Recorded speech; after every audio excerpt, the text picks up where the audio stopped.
Ito na ang lalim sa aming hukay katiits, yung inopen cut namin. So sa ganyan na kalalim katiits, meron kaming indicator na nahukay. So ito yung indicator na nahukay namin sa ganito kalalim. Yan katiits yung indicator na nakuha namin. Formang heart katiits, pero gaspang na may color coding siya katiits ang kanyang design. So tingnan nyo mabuti mga katiits yung ating nahukay na indicator. So salamat pala sa mga viewers natin at yung nag-subscribe. Marami-rami na yung nag-subscribe sa ating channel. Maraming salamat sa inyong panonood at pagsubaybay sa ating channel. So patuloy lang mga katiits sa pag-subscribe sa ating channel para updated kayo sa susunod pa na mga video na ating ipakita.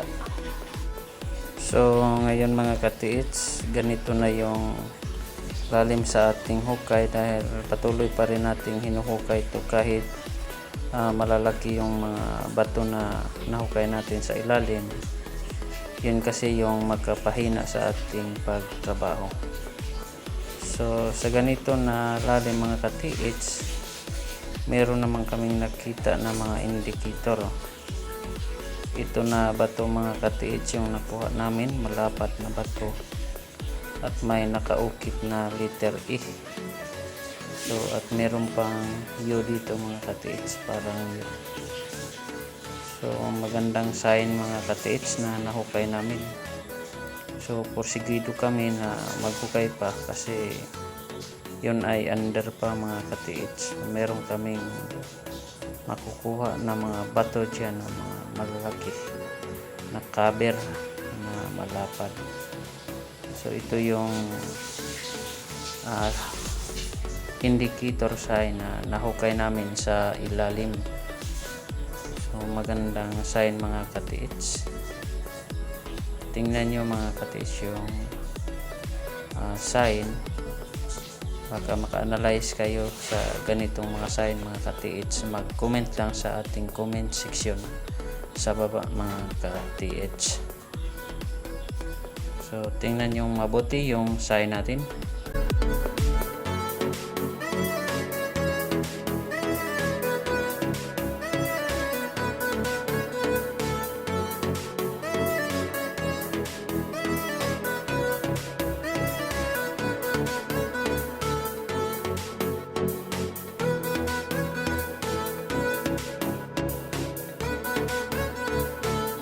So ito pa mga katiits yung nakuha natin na indicator sa ilalim.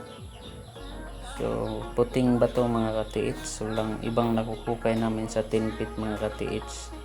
Meron kami nakita na puting bato, hugis na indicator, may design sa katiits. So tingnan nyo mga katiits kung sa tingin nyo ito ba ay totoong indicator at anong gusto na ipaitindi ng ganito na mga sign.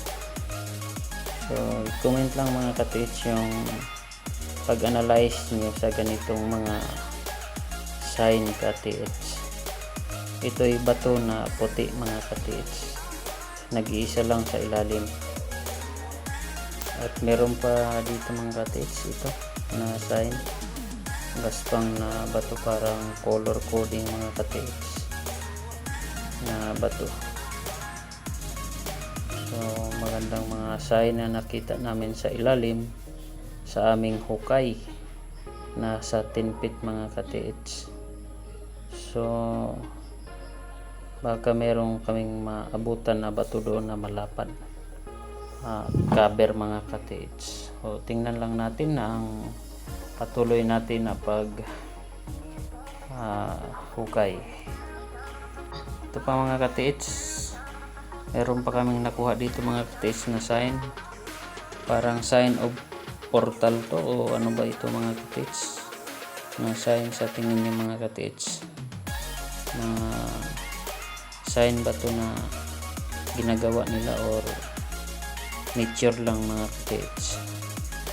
So comment kayo mga katiits sa comment section kung anong mga sign ito para mag-guide kami sa aming hukay. So yung mga mahilig sa treasure dyan, comment naman kayo mga katiits.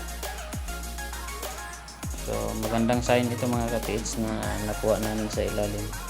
Sa 10 feet ito mga katiits, nakuha namin mga bato sa gilid ng hukay namin. So sa susunod na video natin mga katiits, i-update natin itong hukay natin na nasa 12 feet, kung anong mga indicator ang ating nakuha dito mga katiits. So patuloy lang sa pag-subscribe at panonood para ma-update kayo sa ating susunod pa na video na ipakita sa 12 feet na hukay namin kung anong mga indicator. So hanggang dito na lang mga katiits. Salamat sa panonood.